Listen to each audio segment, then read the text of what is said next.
You're watching our coverage here from Davos 2026. I'm Shereen Bhan, and a company that has the ambition of becoming the world's largest AI services tech company, TCS. That's the message that it is signaling to the world here in Davos. Joining us now to talk about that ambition and its plans going forward is the man in charge, Krithivasan. Krithi, always a pleasure. Many thanks for joining us here in a very cold Davos. But, let me start by asking you, Krithi, and the question everyone's asking is that, is there a shift that's now taking place internally to speed up your ambition, but more importantly, your aggression? And I'll back this on two data points. The 700 million deal, that acquisition that you did, as well as the deal that you did with TPG. Is that an indication? Is that a sign of your animal spirits coming to life? Definitely, Shereen. First of all, good morning or good evening to all your viewers. It's definitely what we, like you said, about 4 or 5 months ago, we looked at what should be our destiny in this. We said we have to be the world's largest AI-led services company. And then we have to back it up with certain actions.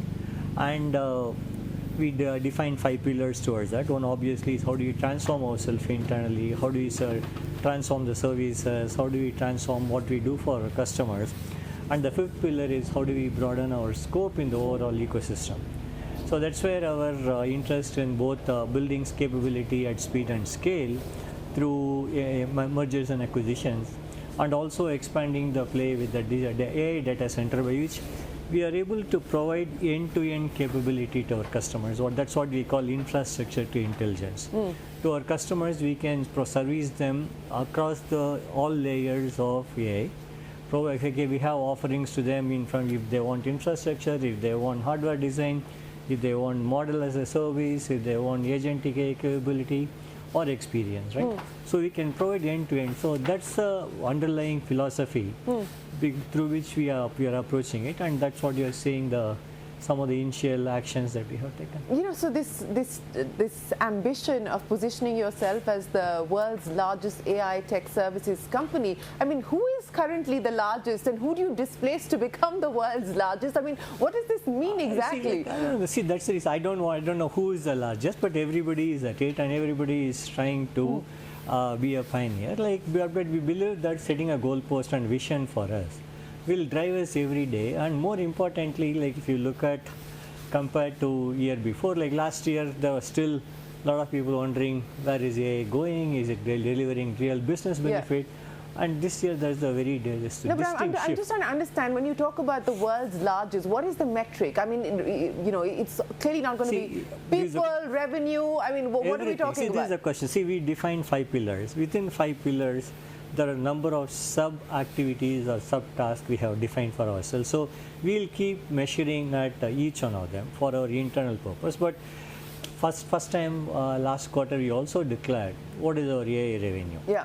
Okay, so we continue to measure our AI revenue, how it grows. So all of them put together, number of people, revenue, the partnerships we have, how are the analysts positioning us in this game, or it will be a composite metric. There's a debate on whether or not companies should actually report AI revenue, since everybody now says everything is AI. So whether it makes any sense to give a separate AI revenue line or not, people like Accenture not doing it anymore. See, there are 2 dimensions. Everything is AI. For us also, it's true, whether we do application development or whether we do business process outsourcing, there is an element of AI involved. But there's also an element of AI involved, if I'm reimagining the claims processing of my customer, insurance claim processing. How am I reimagining it using AI? Okay. There are things that cannot be done without AI. So there are things, for instance, we are doing a large migration from a mainframe to modern technology. Such things cannot be done without AI. So we have defined specific guardrail on what we would call as AI revenue, and we will stay disciplined, and we are going to be reporting that revenue. And of course, we are also training. Last quarter, we conducted a hackathon that involved about close to 300,000 associates over a 4-week period. All of them were immersed, they gave ideas, and then they built one of the largest in the world. So there are multiple things happening, and every one of them will take us towards the direction of being the world's largest. Let's understand also what this means in terms of new bets, because as you pointed out, whether it was the acquisition, $700 million acquisition that you did, or the deal that you did with TPG, what can we expect on both those fronts? More deals like that likely for you? Definitely, we are looking at where are the areas where we want to build capabilities, as I said, at speed. And with that, we have lined up a number of opportunities we are looking at. As they materialize, you will hear, but it's not that I'm going to be announcing 10 of them next quarter or anything, but we are looking at number of opportunities, but definitely we are more acquisitive than before. More acquisitive than before, so how much could inorganic growth then provide a bump up as we far are not looking at sharing, like we are not, as I said, looking at inorganic growth as a revenue driver. Inorganic growth, as I said, is the ability to build the capability at speed and scale. But the revenue driver will be the synergy that we build. How are we able to leverage the larger TCS ecosystem and use the capability that we acquire to deliver benefits to our customer? We are not acquiring to increase our revenue. Okay, not acquiring to increase your revenue, but let's talk a little bit about associates, because you've seen a fairly significant headcount reduction of 30,000 that you've already announced. Now, what are we given to understand your workforce could potentially look like going forward as you accelerate your ambition for growth? Again, we've been reiterating this.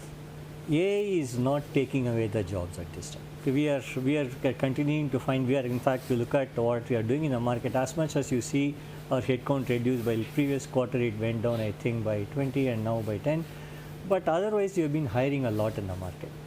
And we also announced in the market that we want to have a future-ready workforce. We provide all the ability and the support for our associates to learn and become proficient in these new technologies. There are few associates where we find like they may not be fit or ready for the future that we are charting for ourselves. We are providing them all the support and they are releasing some of them. But otherwise, we continue to hire from the colleges, we continue to hire from the market. We are not stopping hiring. So, as I said, at this time, we are not looking at AI shrinking our workforce at all. What is the average revenue per employee today, and on the back of all the AI productivity gains, what do you anticipate that to be? See, Shereen, we have not been publishing the revenue per employee, but we can calculate, like we've been giving all the numbers. And it will increase slowly. It's not a big increase, but it will show an increase over a period of time. Well, what about growth? All of this is ambitious. It's a plan that you have for the future. But in the near term, Krithi, growth has been a challenge. You have, of course, been lagging behind your peers as well. When do you see the mojo returning in the near term? See, we are taking all the steps. We are very confident and we are not losing market share. We are winning enough in the market. There have been, so last year we had situation, that is FY26, we had situation in one or two verticals. We had announced that we had a one-off issue. And there were some verticals, overall the vertical sentiments have been low. But overall we are very confident and comfortable with the situation we are in, the kind of order book we have, the kind of deals that we are winning in the market, we are comfortable.